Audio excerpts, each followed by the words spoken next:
Buenos dias, muchachos. Tudo bem com vocês? Espero que sim. Espero que vocês estejam agasalhadinhos e prontos para a gente estudar agora bem rapidamente, já que a aula encurtou e a gente não vai entrar de cabeça na cultura dos ameríndios, infelizmente, que pareceu muito interessante. Mas a gente vai dar só uma pincelada em quem foram eles. E o principal objetivo dessa aula, basicamente, quebrar um pouco esse estereótipo de que os povos daqui eram atrasados e, sei lá, os europeus chegaram e dominaram com extrema facilidade. Para começo de conversa, se vocês têm uma conta Netflix aí valendo, tem uma espécie de stand-up histórico bem interessante chamado América Latina para Idiotas. E é isso mesmo que eu tô falando, América Latina para Idiotas. E segue o modelo de stand-up, é feito por um mexicano, é em inglês, mas tem legenda e tem dublado também. E ele explica de maneira bastante divertida toda um pouco da cultura desses povos que a gente vai ver um pouco aqui. Ele explica até sobre outros, por exemplo, esses que moram aqui na região de Cuba, Jamaica, por aqui bem nessas ilhazinhas aqui. E é isso. Bom, para começo de conversa, eu não preciso nem falar já que vocês botem seus nomes aí, porque provavelmente já vai estar cheio de nome agora. Nome completo e turma, por favor. E sobre a aula. Na aula passada eu comentei rapidamente com vocês, tipo, a chegada dos homens aqui. E peço perdão pelo qualquer ruído que vocês estejam ouvindo agora. Mas faz parte, espero que não tirem a concentração. Mas enfim, eu comentei aqui como os povos chegaram nas Américas, né? Dá pra ver o finzinho aqui do Estreito de Bering aqui, todas as teorias, as três, né? Mas aquilo é mais a curiosidade mesmo. O foco aqui a gente vai focar nos povos aqui da América Central ou Latina, que é do México para baixo. De novo eu bato no ponto também de que a colonização ela foi bastante heterogênea, ou seja, ela teve muitas camadas, ela foi bastante diferente para os povos da América Central e do Sul, América Latina, para os povos do Norte. E isso é bastante evidente quando você olha as características mesmo dessa América do Norte e da América Latina, que junta a América Central e do Sul.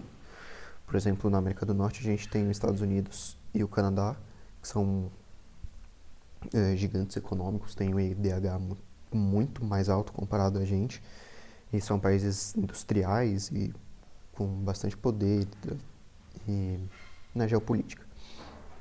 Enquanto a América do Sul ela é bastante agrária ainda, pode-se dizer assim, tem poucos polos industriais na América do Sul, se é que tem. O polo industrial é uma região focada em indústria mesmo. E indústria é basicamente fábrica, sabe? Então, sei lá, nos Estados Unidos, enquanto eles produzem, sei lá, computadores, aviões, essas coisas, a América do Sul foca em vender, sei lá, soja, café, boi, são essas coisas. E isso acaba diferenciando muito a economia dos norte-americanos, não só os estadunidenses, para os sul-americanos. Somos nós aqui do México para baixo. Então, feito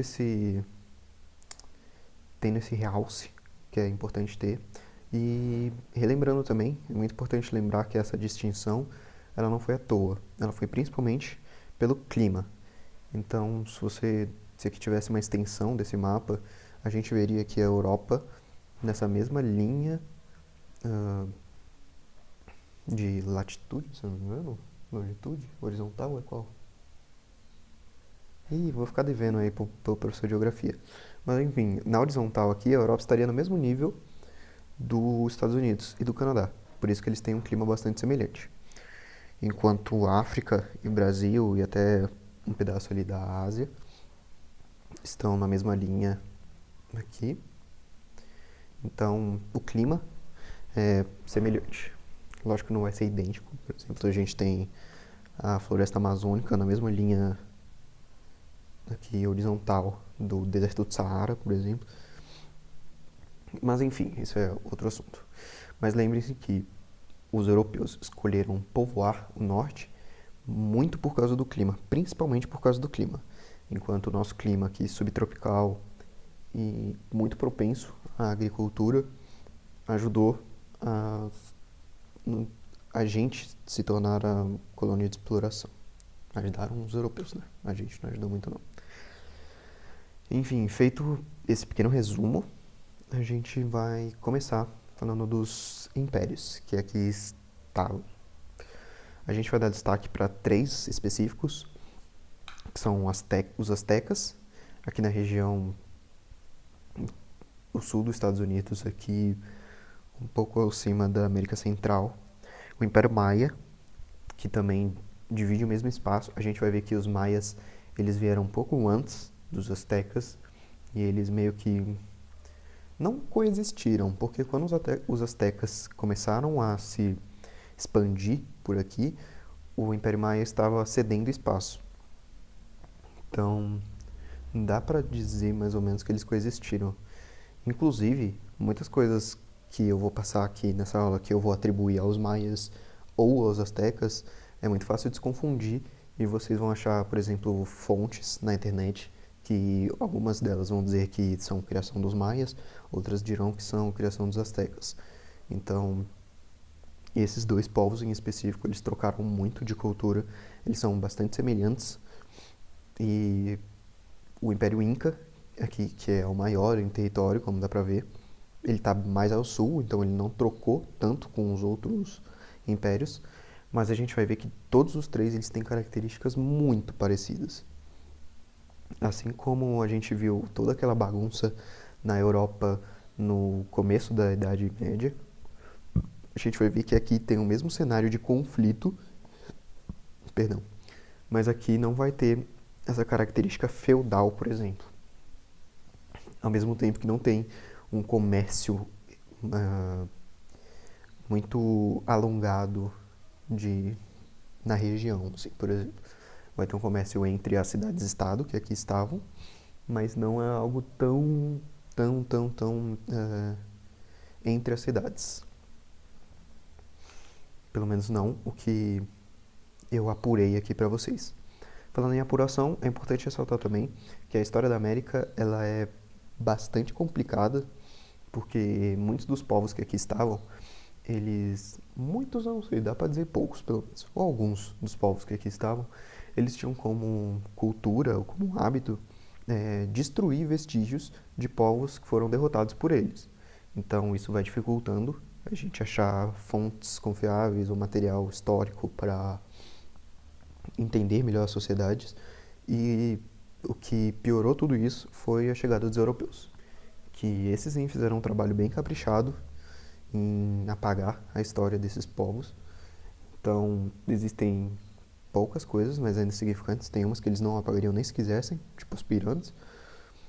E então, tudo que eu vou passar aqui para vocês é bastante complicado de se bater o martelo do que foi ou como foi. E vamos começar já, que já tem quase 10 minutos de introdução e a aula agora é mais curta. Então, povos ameríndios, ameríndios porque são índios da América. E é importante falar também, não é importante, mas é curioso dizer por que se chama índios. Porque Cristóvão Colombo, que foi o navegador italiano que veio aqui representando a Espanha, ele estava crente que ele estava chegando na Índia. E lá no espanhol, pelo que eu vi, eles dizem que quem é da Índia é índio, basicamente. Então eles chegaram aqui na América Central e chamaram os povos que aqui estavam de índios, como se eles fossem da Índia, mas eles estavam enganados. Inclusive hoje, essa região aqui da costa leste aqui da América Central, onde tem um conjunto de ilhas, a galera costuma chamar de Índias Ocidentais. Então é isso, somos os índios americanos. Enfim, vamos começar com o povo maia. só para mostrar aqui para vocês, o povo maia é esse aqui da América Central, e ele vinha um pouquinho antes do Império Azteca.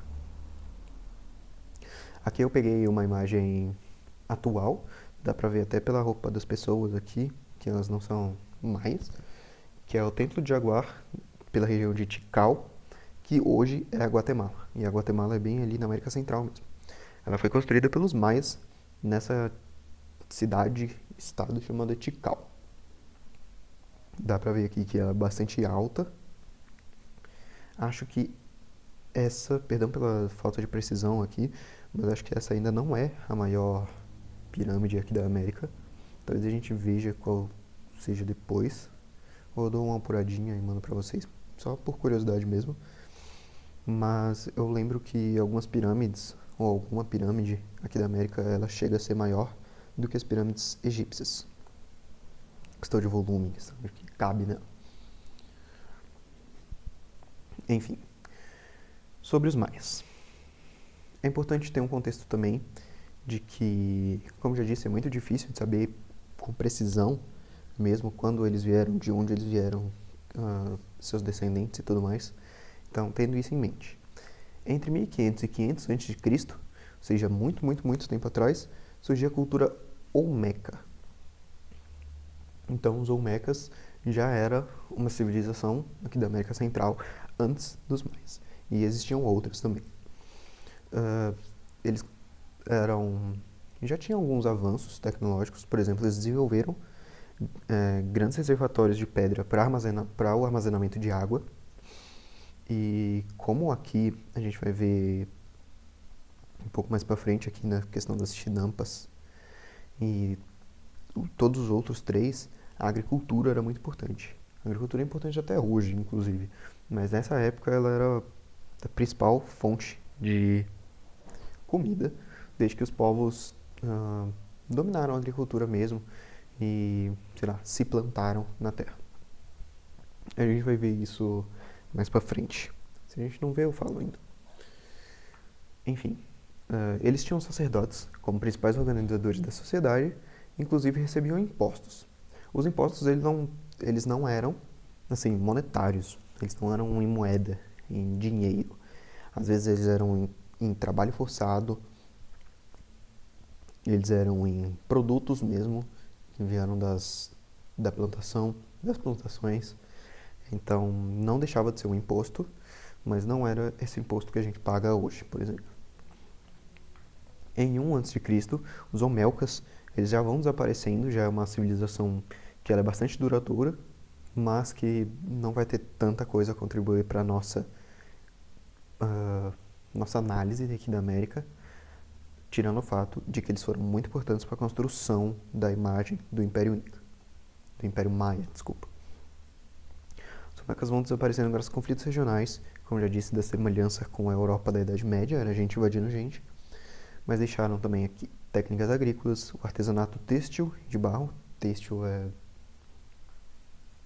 de roupas, por exemplo, um sistema de escrita e numeração, um calendário religioso de 260 dias e um calendário civil de 365 dias.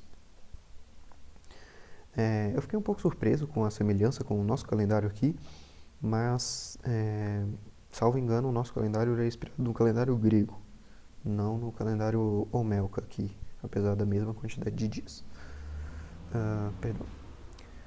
Eles tiveram características que serviam de básico para os maias, como eu já disse, e a gente já pode falar que a partir de 1 a.C., aqui, quando os Olmecas vão desaparecendo, já é o nascimento da civilização maia. Os maias acabam se tornando a civilização mais influente da região, ocupando o lugar dos Olmecas e agregando seu legado, que é isso que eu acabei de dizer. Os maias desenvolveram as chinampas, que é uma técnica de plantio da época, e aqui eu peguei uma imagem para ilustrar o que é a chinampa. Aqui, as chinampas.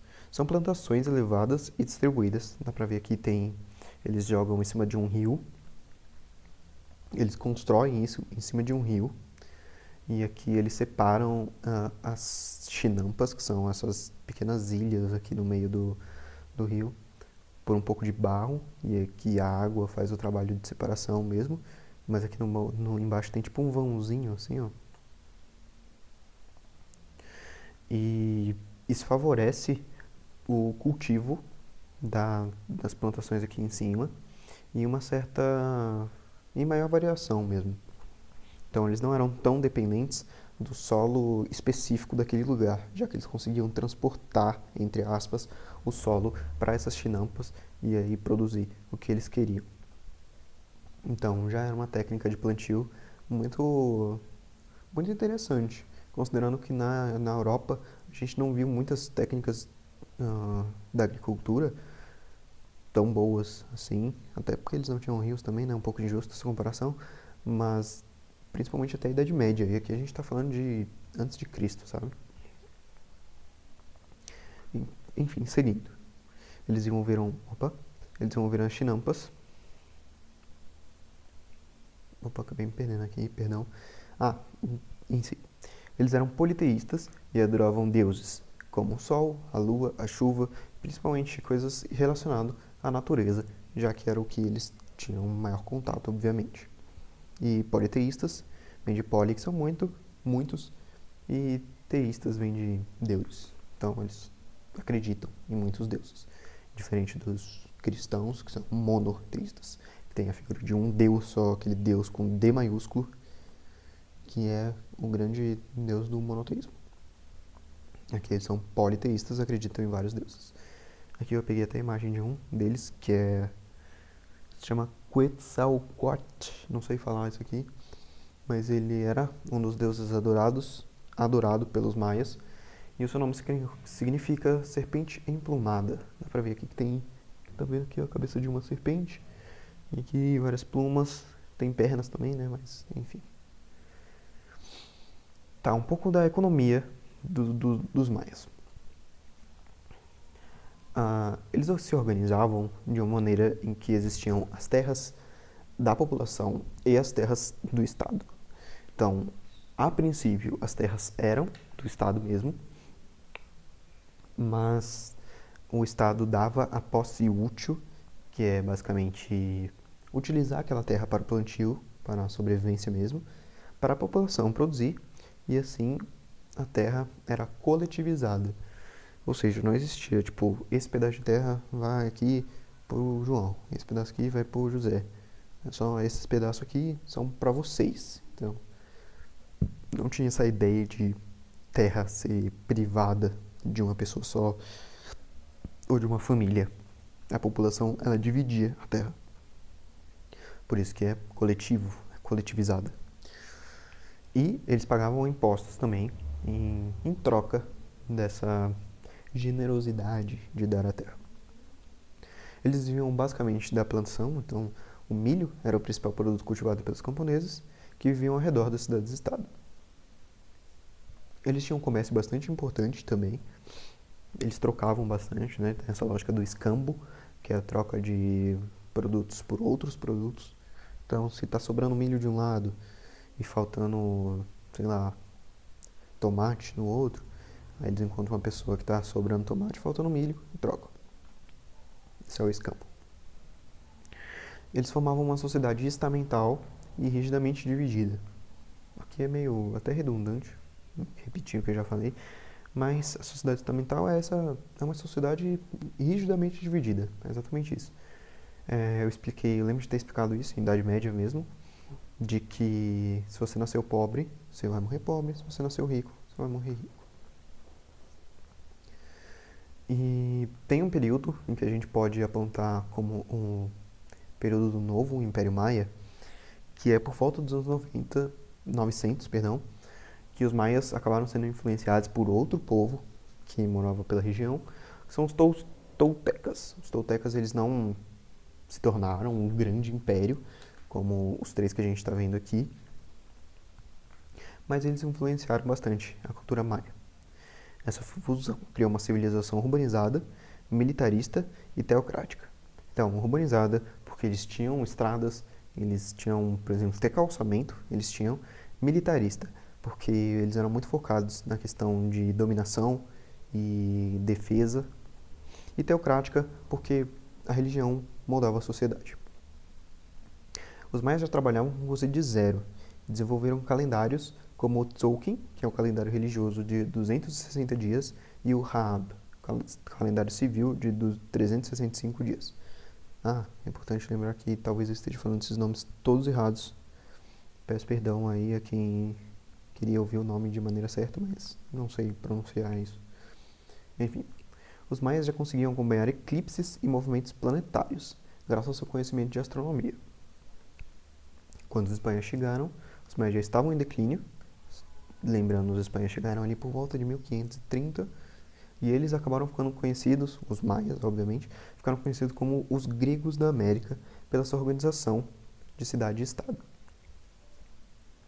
Então, cidade, porque a população se organizava em torno de si mesma, com ali, não fronteiras, mas algumas divisões entre as outras cidades, entre outras cidades, e estado, porque tinha essa lógica de que tinha uma parte focada em organizar a sociedade, uma parte com poder, que recolhia imposto e retribuía, e, sei lá, cedia terra, essa coisa mais organizacional.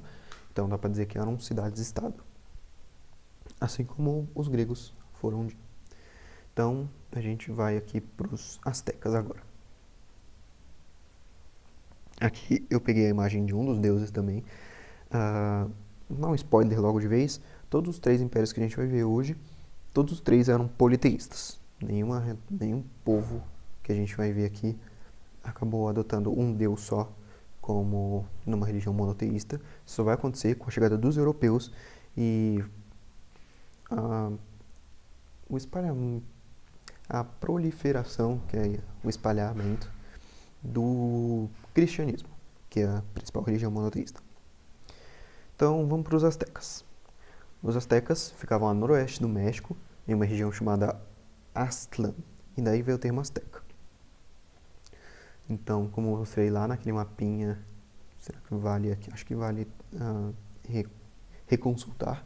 O Império Azteca, ele fica bem aqui.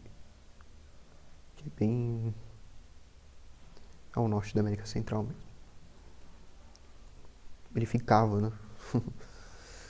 Bom, os astecas eram também chamados de xiximecas ou mexicas, que vem daqui, que vem a construção do México.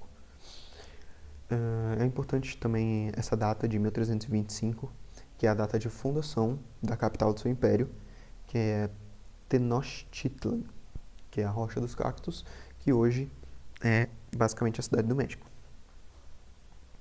Eles se desenvolveram pela região e fizeram alianças, né, nessa época mesmo aqui, com 2 outras cidades, que eram Tlacopan e Texcoco, dando início ao Império Azteca.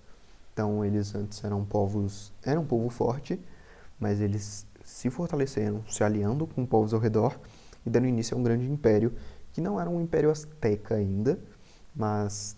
Nossa, tá escrito Mias. Mas mais tarde, os astecas acabaram dominando militarmente esses 2 aqui, e aí sim se tornou um império azteca, já que eles eram o povo mais forte dentre os 3, e era o povo que mais mandava, entre aspas. A sociedade política, basicamente, deles. Eles chegaram a ter 11 milhões de habitantes, o que é muito significativo para uma civilização dessa época. Eles exigiam impostos dos povos dominados por eles, pagos com alimentos, joias, etc., assim que eles acabariam enfraquecendo seus rivais regionais. Eles trabalhavam com a figura de um imperador também, que, pela sociedade ser teocrática e militarista, que a teocrática tem a religião ali, o Deus como o grande horizonte, um grande guia da sociedade, e o militarista, porque o exército, é muito importante ter exército, e esse clima de briga faz isso com a sociedade, né? Então era teocrática e militarista. E o imperador, ele era tanto um guerreiro quanto um sacerdote.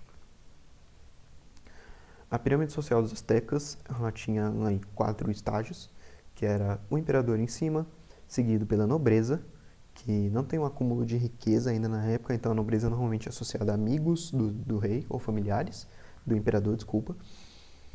Homens comuns, que são aí mercadores, negociantes, qualquer ocupação que não seja escravo, porque escravo é a base de toda a sociedade aqui que trabalha com escravos.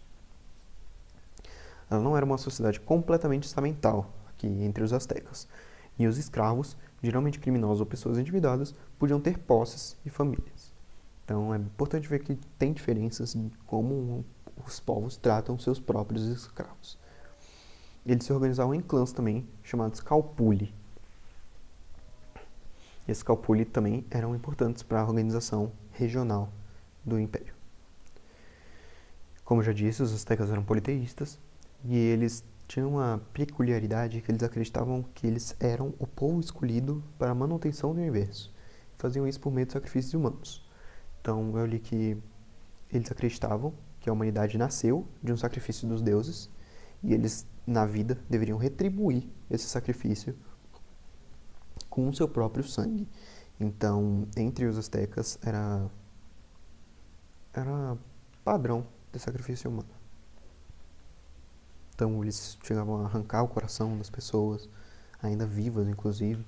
Eles ficaram conhecidos até de maneira meio negativa por causa disso. Era meio descrito como um povo sanguinário, etc. Mas era a cultura deles, era no que eles acreditavam e não dá para julgar com os valores de hoje. A cultura deles. Os astecas também desenvolveram seus próprios calendários. O Xilpohualli, calendário comum com 18 meses de 20 dias. É comum não por ser simples, mas é por ser da sociedade em geral. E tem o calendário religioso com 13 meses de 20 dias. Que aparentemente o religioso tinha um menor intervalo de tempo do que o calendário comum. Eles possuem escolas, isso é importante de ver também, é curioso, que era a Calmecac, que formava sacerdotes, e a Teopochcali, para o ensino comum das pessoas do Império. Eles também tinham o milho como principal produto, mas também produziam cacau, algodão, feijão, etc.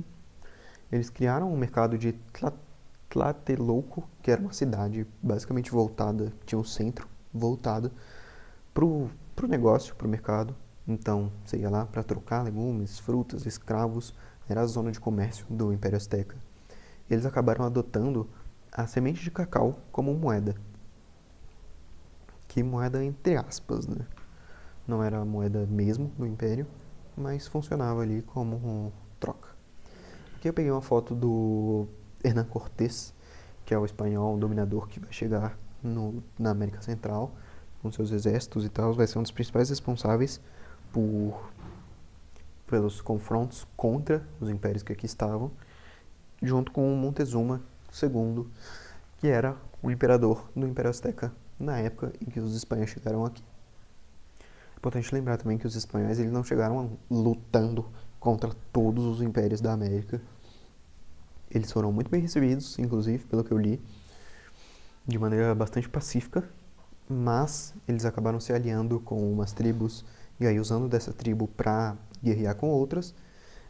Os europeus, quando chegaram aqui, eles espalharam muitas doenças.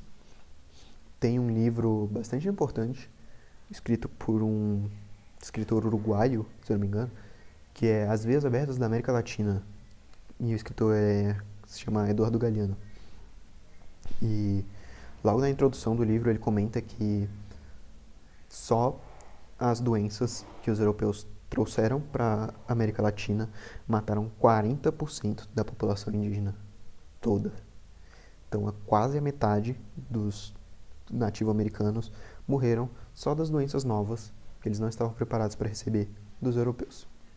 Então, é importante para quebrar essa ideia também de que os europeus eles eram muito superiores aos povos que aqui estavam. Eles não chegaram dominando tudo do jeito que dá a entender, do jeito que se estuda a história do ponto de vista europeu.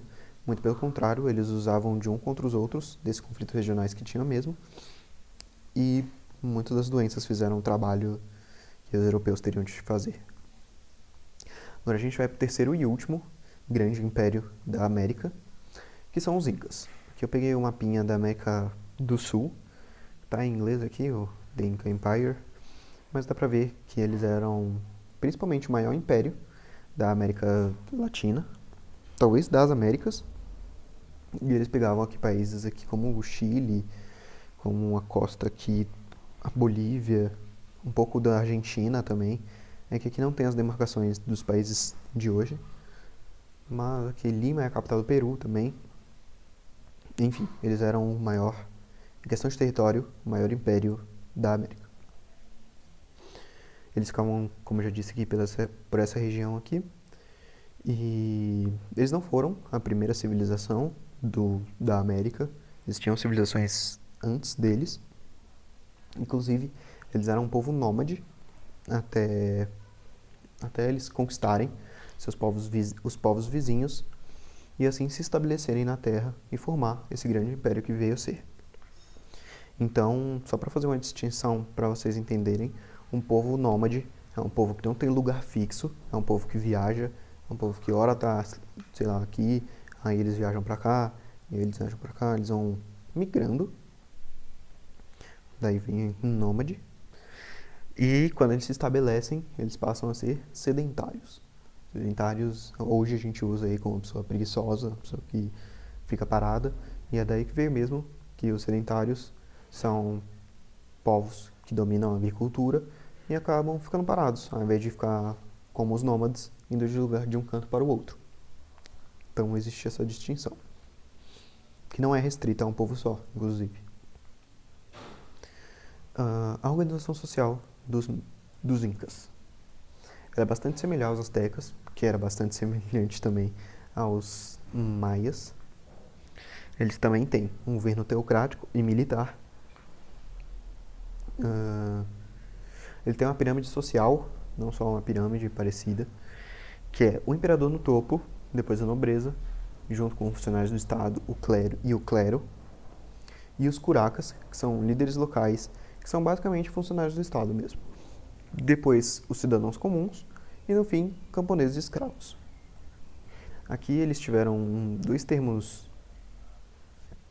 duas coisas que vale salientar, que é conhecido como mita, que é esse imposto pago com trabalho na terra do Estado, e a ailu, que, assim como a gente viu nos astecas, também era um clã, digamos assim, que era a base da organização social e administrativa, assim como os curacas, por exemplo. Eles também tinham um jeito de enfraquecer os seus rivais, que era sequestrando seus líderes e fazendo-os estudar. Então eles meio que educavam as pessoas que eles acabavam de dominar. Não todas, né? Só os líderes. Porque assim eles acabam transformando o líder rival em uma pessoa comum, que vai, estuda e que é obrigado a fazer as coisas. Então assim ele acaba diminuindo a figura de liderança dos seus rivais. O Império Inca também ele acabou se dividindo em 4 partes que eram interligadas por muitas estradas para permitir a fácil locomoção. E, ironicamente, essas estradas acabariam por facilitar as invasões espanholas. E os Incas foram o único povo que conseguiu domesticar animais, que a gente tem relato. Que foi esse animalzinho bonitinho aqui, que é a lhama. E aqui tem uma foto de Machu Picchu, que é um ponto turístico, inclusive, até hoje dá pra dar um rolê por aí. Que é provavelmente o símbolo mais conhecido do Império Inca. Agora a gente vai terminar aqui só de ver algumas características do Império Inca. Por exemplo, eles também estudavam astronomia e também elaboraram seus próprios calendários.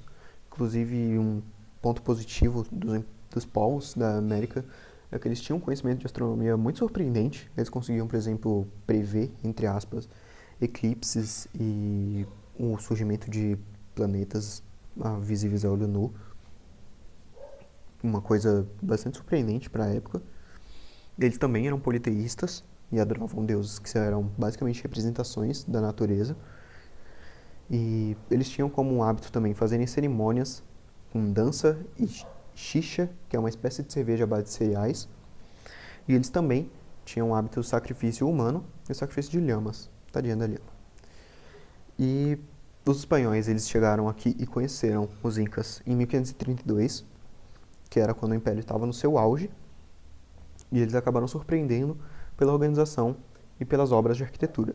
Então, por essa questão aqui toda, porque Machu Picchu, por exemplo, ela é numa área que tem terremoto, por exemplo, e é numa área de bastante dificuldade de construir essas coisas. E eu cheguei a ver que 60% dessa obra toda está no subterrâneo. Eles capricharam na questão de desaguamento, não sei se é assim que chama, mas é uma questão de fazer a água da chuva escoar por aqui e acabar não alagando tudo isso aqui. Eles acabaram usando essa água para outras áreas de deságue, não sei se existe isso. Enfim, para desaguar mesmo essa água da chuva e reorganizar o espaço. Então, é isso. Aqui a gente vê o nosso terceiro império e é bom pegar essas características que são dos três, que é a religião, a questão militar e etc. E até extrapolei um pouquinho do tempo e a gente acaba com essa pequena pincelada que a gente deu nesses três impérios da América. Na próxima aula a gente vai falar mais da região aqui Brasil e talvez aí, se der tempo, no ano, a gente entre em Brasil Colônia, todos os problemas e soluções entre Brasil e Portugal, de, quem sabe na história do Brasil mesmo, nascimento da política, Dom Pedro II e etc. Então, por hoje é só. Espero que vocês tenham gostado de conhecer um pouco dos nossos descendentes de continente. E até a próxima aula. Tchau, tchau.